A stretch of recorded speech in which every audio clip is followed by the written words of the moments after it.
بھی چیزیں پوچھنا چاہوں گی، خاص طور پر حضور پاک صلی اللہ علیہ وآلہ وسلم کا جو حضرت امام حسین رضی اللہ عنہ کے ساتھ جو ایک والہانہ محبت تھی، ان کا پیار تھا، ہم اس کے بارے میں بھی جاننا چاہتے ہیں کہ وہ بھی ہمیں آپ بتائیں۔ بسم اللہ الرحمن الرحیم۔ دیکھیں کتنا شاندار محبت کا یہ رشتہ کہ ہیں تو نواسے، لیکن حضور علیہ السلام انہیں اپنا بیٹا کہا کرتے تھے، اور قرآن کی آیتوں میں بھی انہیں بیٹا ہی کہا گیا کہ جب آیت مباہلہ نازل ہوتی ہے تو اللہ فرماتا ہے محبوب آپ اعلان کیجئے تم اپنے بیٹوں کو لاؤ، ہم اپنے بیٹوں کو لاتے ہیں۔ تو یہاں سے بیٹوں کی صورت میں جو جا رہے ہیں یہ وہی ہیں جو جنتی جوانوں کے سردار ہیں، امام حسن اور امام حسین رضی اللہ تعالیٰ عنہما۔ ان دونوں کو نبی آخر الزمان صلی اللہ علیہ وآلہ وسلم نے جنتی جوانوں کا سردار کہا۔ اور آپ دیکھیں نا کہ کتنی محبت کا انداز کہ حضور علیہ السلام خطبہ جمعہ ارشاد فرما رہے ہیں، اور اس دوران دیکھا کہ یہ دونوں شہزادے آ رہے ہیں، اور راوی جو ہے پورا منظر جو ہے اس کو بیان کرتے ہیں۔ وہ کہتے ہیں ان دونوں نے سرخ جوڑے پہنے ہوئے ہیں اور دونوں آ رہے ہیں۔ عمر کا تقاضا یہ ہے کہ صحیح ابھی چلا نہیں جاتا، لڑکھڑانے والا انداز ہے۔ تو حضور علیہ السلام نے خطبہ چھوڑا اور انہیں جا کر اٹھایا، دونوں کو گود میں بٹھایا، اور آپ فرمانے لگے رب سچ کہتا ہے تمہارا مال اور اولاد ایک فتنہ ہے کہ مجھ سے خطبہ مکمل نہیں ہوا اور ان کو میں لے آیا۔ اور آپ دیکھیں نا ایک مرتبہ کاندھے پہ اٹھا کے لا رہے ہیں امام علی مقام کو، اور نماز کا وقت ہے اور نماز شروع کر دی، اور دوران سجدہ امام علی مقام پشت پہ سوار ہو چکے ہیں، اور جو اس حدیث کے راوی ہیں وہ کہتے ہیں اتنا لمبا سجدہ ہوا کہ مجھے خدشہ ہونے لگا، پتہ نہیں میں اکیلا ہی سجدے میں رہ گیا۔ کہتے ہیں میں نے سر اٹھا کے دیکھا تو نظر جب دوڑائی تو دیکھا حضور علیہ السلام کے پشت پہ امام سوار ہیں۔ کہتے ہیں میں سجدے میں چلا گیا، اور جب سلام پھیرا تو صحابہ عرض کرتے ہیں کہ اللہ کے نبی آج خیریت ہے، اتنا لمبا سجدہ؟ تو آپ فرمانے لگے کہ میں نے نہیں چاہا کہ میں اس بچے کو اتاروں حتیٰ کہ یہ خود اترے۔ ذرا دیکھیں نا کہ نبی اکرم صلی اللہ علیہ وآلہ وسلم دونوں شہزادے موجود ہیں، اور چھوٹی عمر ہے ابھی، اور آپس میں دونوں کھیل رہے ہیں۔ کھیل کیا رہے ہیں؟ کشتی کا مقابلہ ہو رہا ہے، اور امام علی مقام جو ہیں وہ حضرت امام حسن کو بتا رہے ہیں کہ یوں پکڑو، یوں لٹاؤ، یوں کرو۔ تو وہاں سے حضرت سیدہ سلام اللہ علیہا کا گزر ہوا، عرض کرتی ہیں کہ آپ امام حسین کو داؤ سکھائیں کیونکہ وہ چھوٹے ہیں، حسن تو بڑے ہیں۔ اب فرمانے لگے اصل میں امام حسین کو جبرائیل بتا رہے ہیں، تو میں تو حسن کی مدد کر رہا ہوں۔ یعنی کہ محبت کا انداز دیکھیں، گود میں بٹھا کے کیا کہتے ہیں، اے اللہ میں ان سے محبت کرتا ہوں، تو بھی ان سے محبت کر، اور ان سے محبت کر جو ان سے محبت کرتے ہیں۔ اور قرآن پاک اگر پڑھ کے دیکھیں جتنے انبیاء کا ذکر قرآن میں موجود ہے، تمام نے یہی کہا کہ میں کوئی کسی چیز کا اجر نہیں مانگتا، ہمارا اجر اللہ کے پاس۔ حضور علیہ السلام نے بھی یہی کہا کہ میرا اجر جو ہے وہ اللہ کے پاس صرف ایک چیز کا مطالبہ ہے، وہ یہ ہے کہ میرے جو قرابت دار ہیں ان سے مودت کرنی ہے۔ اور محبت اور مودت ظاہراً تو معنی ایک ہے، لیکن لغت کے جو ایکسپرٹ ہیں وہ کہتے ہیں مودت کے اندر شدت کا معنی پایا جاتا ہے۔ جس طرح مچھلی بغیر پانی کے رہ نہیں سکتی کیونکہ اسے پانی سے محبت نہیں مودت ہے، تو اسی طرح اہل بیت سے مودت کرنے کا حکم دیا گیا۔ اور کس لیے؟ حضور علیہ السلام کی وجہ سے۔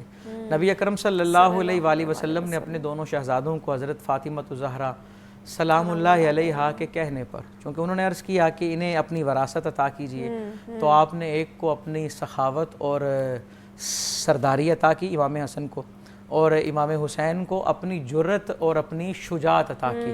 اور وہ دیکھے نا کہ کربلا کے اندر یہ چیزیں نظر آ رہی ہیں، اور امام حسن کی زندگی میں بھی یہ چیزیں نظر آ رہی ہیں کہ نبی آخر الزمان صلی اللہ علیہ وآلہ وسلم نے اتنی محبت فرمائی کہ وہ محبت ہمارے لیے مشعل راہ ہے، اور ہمیں بحیثیت امتی ان سے محبت کرنا فرض ہے۔ حضور علیہ السلام فرماتے ہیں اپنی اولاد کو 3 چیزیں سکھاؤ، اس کے اندر ایک قرآن ہے، ایک اپنے نبی کی محبت، اور ایک اہل بیت کی محبت۔ یہ 3 چیزیں اولاد کو سکھانا فرض ہے۔ اور پھر میں یہاں عرض کر دوں کہ ایک ہوتی ہے محبت ظاہری کتابی، اور ایک محبت ہوتی ہے حقیقی، اور جو واقعی جس کو محبت کہا جاتا ہے۔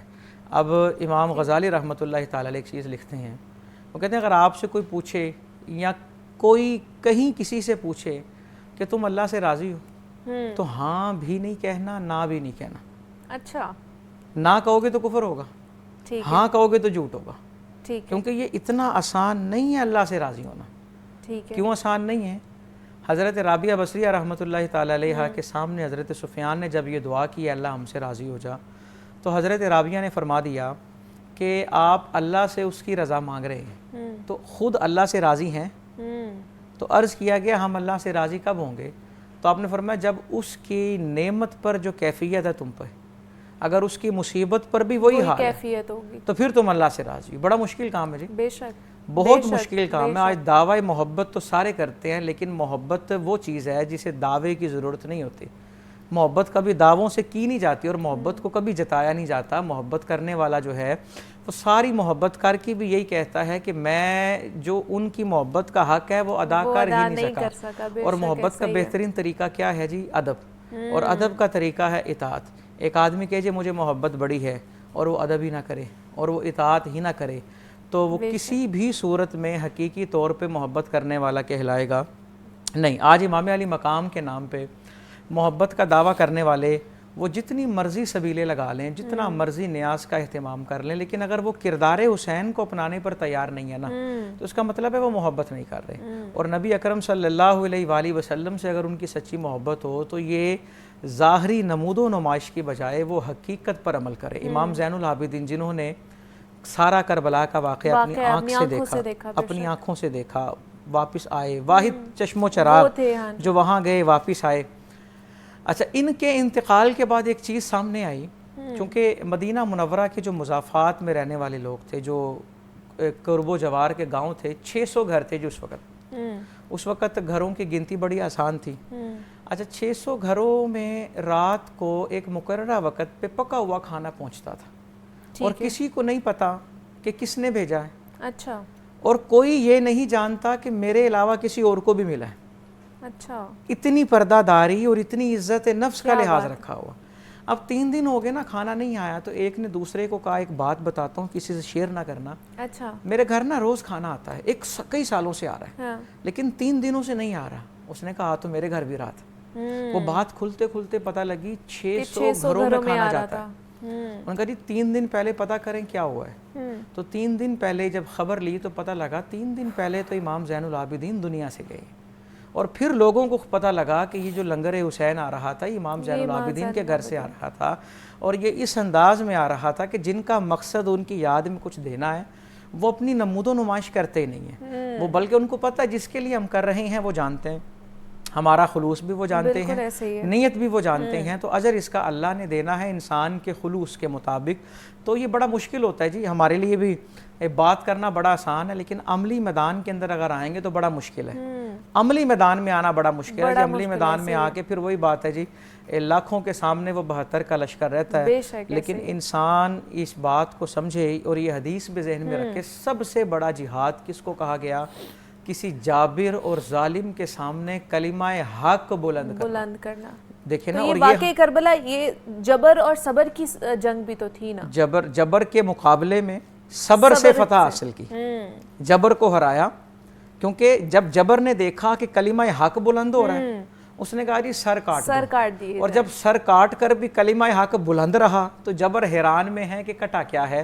اسی لیے کہا جاتا ہے کہ ہمارا تعلق عشق کے اس قبیلے سے ہے جہاں کٹے ہوئے سر بھی کلام کرتے ہیں اور جب کٹا ہوا سر کلام کرے گا تو کون اسے چپ کرا سکتا ہے. اور دیکھیں نا وہ لوگ جو آئے اس نظریے سے تھے کہ اس آواز کو دبایا جائے اور جب انہوں نے نیزے پہ سر بلند کیا تو اسی سر نے قرآن پڑھا اور بلند بھی انہوں نے کیا، قرآن بھی اس سر انور نے پڑھا.